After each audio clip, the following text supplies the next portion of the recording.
Friends, welcome to ಸಖಿ ಸಿರಿ. ಇವತ್ತು ನಾನು ಮಾವಿನ ಹಣ್ಣಿನ ಸಾಸಿವೆ ಅಂದರೆ ಮಾವಿನ ಹಣ್ಣಿನ ಗೊಜ್ಜು, ಈ ಸಣ್ಣ ಸಣ್ಣ ಮಾವಿನ ಹಣ್ಣು ತೊಗೊಂಡು ಗೊಜ್ಜು ಮಾಡ್ತಾರೆ, ಅದನ್ನು ಮಾಡ್ತಾಯಿದ್ದೀನಿ. ಅದಕ್ಕೆ ಬೇಕಾಗಿರೋಂಥ ಐಟಮ್ಸು ಸಣ್ಣ ಸಣ್ಣ ಪುಟಾಣಿ ಮಾವಿನ ಹಣ್ಣು ಸಿಗುತ್ತೆ, ಅದೊಂದು 5 ತೊಗೊಂಡಿದ್ದೀನಿ. 1 ಕಪ್ ಕಾಯಿ ತುರಿ, 1 ಟೇಬಲ್ ಸ್ಪೂನು ಮೆಣಸಿನ ಪುಡಿ, ಆಮೇಲೆ 1 ಟೀ ಸ್ಪೂನು ಅರಿಶಿನ ಪುಡಿ, ಆಮೇಲೆ 1 ಟೀ ಸ್ಪೂನು ಜೀರಿಗೆ, ಆಮೇಲೆ ಕೊಬ್ಬರಿ ಎಣ್ಣೆ, ಶೇಂಗಾ ಎಣ್ಣೆ ಯಾವ್ದು ಬೇಕಾದ್ರೂ ತೊಗೋಬೋದು, 2 ಟೇಬಲ್ ಸ್ಪೂನ್ ಅಷ್ಟು ತೊಗೊಳ್ಳಿ. ಆಮೇಲೆ ಸ್ವಲ್ಪ ಸಾಸಿವೆ, ಕರಿಬೇವು, ಇದು ಆಪ್ಷನಲ್ಲು, ಬೇಕಾದ್ರೆ ಉಪಯೋಗಿಸ್ಕೋಬೋದು. ಬೆಲ್ಲ ಇಲ್ಲಿ ನಾನು ಜೋನಿ ಬೆಲ್ಲ ತೊಗೊಂಡಿದ್ದೀನಿ, ಒಂದು 5 ಟೇಬಲ್ ಸ್ಪೂನು, ನೀವು ಉಂಡೆ ಬೆಲ್ಲ ಬೇಕಾದ್ರೆ ತೊಗೋಬೋದು. ಆಮೇಲೆ ಇಲ್ಲಿ ಕಾಯಿ ತುರಿ, ಮೆಣಸಿನ ಪುಡಿ, ಅರಿಶಿನ ಪುಡಿ ಮತ್ತು ಈ ಜೀರಿಗೆ, ಇದನ್ನು ಮಸಾಲ ರುಬ್ಬಿಟ್ಕೊಳ್ಳಿ.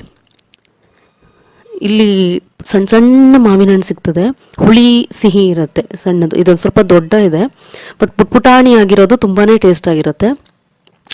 ಇಲ್ಲೇನಂತಂದರೆ ಫಸ್ಟು ತೊಟ್ಟಿನ ಭಾಗನ ನೀಟಾಗಿ ತೊಕ್ಕೊಬಿಡಿ. ಆಮೇಲೆ ಆ ಸಿಪ್ಪೆ, ಈ ಸಿಪ್ಪೆಗಳನ್ನೆಲ್ಲ ನೀಟಾಗಿ ತೆಗೆದಿಟ್ಕೊಬಿಟ್ಟು ಪಕ್ಕಕ್ಕೆ ಇಟ್ಕೊಳ್ಳಿ. ಆಮೇಲೆ ಇದಿಷ್ಟನ್ನು ನೀಟಾಗಿ ಮ್ಯಾಶ್ ಮಾಡ್ಕೋಬೇಕು, ಅದ್ರ ರಸನ ಸ್ವಲ್ಪ ಬಿಟ್ಕೊಳ್ಳೋ ತನಕ ಅದನ್ನು ಚೆನ್ನಾಗಿ ಹಿಚ್ಕಿಬಿಟ್ಟು ಪಕ್ಕಕ್ಕೆ ಇಟ್ಕೊಳ್ಳಿ. ಸೊ ಇಷ್ಟೇ. ಆಮೇಲೆ ಒಂದು ಬಾಣಲಿ ತೊಗೊಬಿಟ್ಟು ಅದಕ್ಕೆ ಈ ಎಣ್ಣೆನೇ ಮೇನು, ಸಾಸಿವೆ. ಆ ಸಾಸಿವೆ ಚೆನ್ನಾಗಿ ಕಂಡಷ್ಟು ಚೆನ್ನಾಗಿರುತ್ತೆ. ಆಮೇಲೆ ಈ ಸಾಸಿವೆ ಹಾಕಿಬಿಟ್ಟು ಪಟ ಸಿಡಿಯೋ ತನಕ ಅದನ್ನು ಬಿಡಿ. ತುಂಬ ರುಚಿಯಾಗಿರುತ್ತೆ, ಹುಳಿ ಸಿಹಿ ಖಾರ ಎಲ್ಲ ತುಂಬ ಚೆನ್ನಾಗಿರುತ್ತೆ. ಇದು ಕರಿಬೇವು, ಇದು ಆಪ್ಷನಲ್ಲು, ಬೇಕಾದ್ರೆ ಹಾಕ್ಕೋಬೋದು.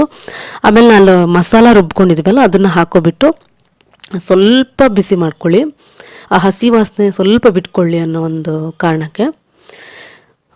ಇದನ್ನು ಹಸಿ ಕೂಡ ಉಪಯೋಗಿಸ್ಕೊಳ್ತಾರೆ, ಬಿಸಿ ಮಾಡೋದೆ ಹಸಿಯಾಗಿ ಕೂಡ ಉಪಯೋಗಿಸ್ಕೊಳ್ತಾರೆ. ಬಿಸಿ ಮಾಡಿದರೆ ಟೇಸ್ಟ್ ಚೆನ್ನಾಗಿರುತ್ತೆ. ಸೊ ಒಂದು ಸ್ವಲ್ಪ ಒಂದು ಕುದಿ ಬರಲಿ, ಒಂದು ಕುದಿ ಬಂದ ಕೂಡಲೇ ನೀವು ಈ ಮ್ಯಾಶ್ ಮಾಡ್ಕೊಂಡಿರೋಂಥ ಇದನ್ನು ಹಾಕ್ಕೊಂಡ್ರೆ ಚೆನ್ನಾಗಿರುತ್ತೆ. ಇದಕ್ಕೆ ರುಚಿಗೆ ಎಷ್ಟು ಬೇಕೋ ಅಷ್ಟು ಉಪ್ಪು ಹಾಕ್ಕೊಳ್ಳಿ. ರಸನೂ ಚೆನ್ನಾಗಿದ್ದಷ್ಟು ಒಳ್ಳೆಯದು, ಸಣ್ಣದು ಒಂದು 5-10 ಹಾಕಿದರೆ ಚೆನ್ನಾಗಿರುತ್ತೆ. ನೋಡಿ, ಇದು 5 ತೊಗೊಂಡಿದ್ದೀನಿ, 1 ಕಪ್ ಕಾಯಿ ತುರಿ ಸಾಕಾಗತ್ತೆ. ನೀವು ಸ್ವಲ್ಪ ಹೆಚ್ಚು ತೊಗೊಂಡಷ್ಟು ಕ್ವಾಂಟಿಟಿ ಮಸಾಲ ಸ್ವಲ್ಪ ಹೆಚ್ಚು ಮಾಡ್ಕೊಳ್ಳಿ. ಆಮೇಲೆ ಆ ಹಣ್ಣಿನ ರಸ ಎಷ್ಟು ಬಿಟ್ಕೊಳ್ಳುತ್ತೆ ಅದ್ರ ಮೇಲೆ ಡಿಪೆಂಡು.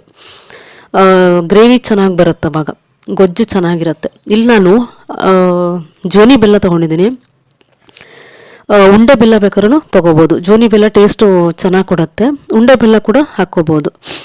ಸೊ ಹುಳಿ ಸಿಹಿ ಖಾರ ಎಲ್ಲ ಇರೋವಂಥ ಒಂದು ಗೊಜ್ಜು ತುಂಬ ಟೇಸ್ಟ್ ಆಗಿರುತ್ತೆ. ಇದು ಸೀಸನಲ್ ಆಗಿರೋದ್ರಿಂದ ಮಾಡಿಬಿಟ್ಟು ಟೇಸ್ಟ್ ನೋಡಿ. ನನ್ನ ಈ ರೆಸಿಪಿ ನಿಮ್ಗೆ ಇಷ್ಟ ಆದರೆ ಪ್ಲೀಸ್ ಲೈಕ್ ಮಾಡಿ, ಶೇರ್ ಮಾಡಿ, ಮರಿಬೇಡಿ. ನನ್ನ ಚಾನಲ್ನ ಪ್ಲೀಸ್ ಸಬ್ಸ್ಕ್ರೈಬ್ ಕೂಡ ಮಾಡಿ.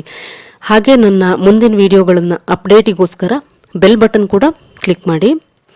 ಇಷ್ಟೇ. ಸೊ ಸಿಂಪಲ್ಲಾಗಿ ಈಸಿಯಾಗಿ ನೀವು ಮಾಡ್ಕೋಬೋದು.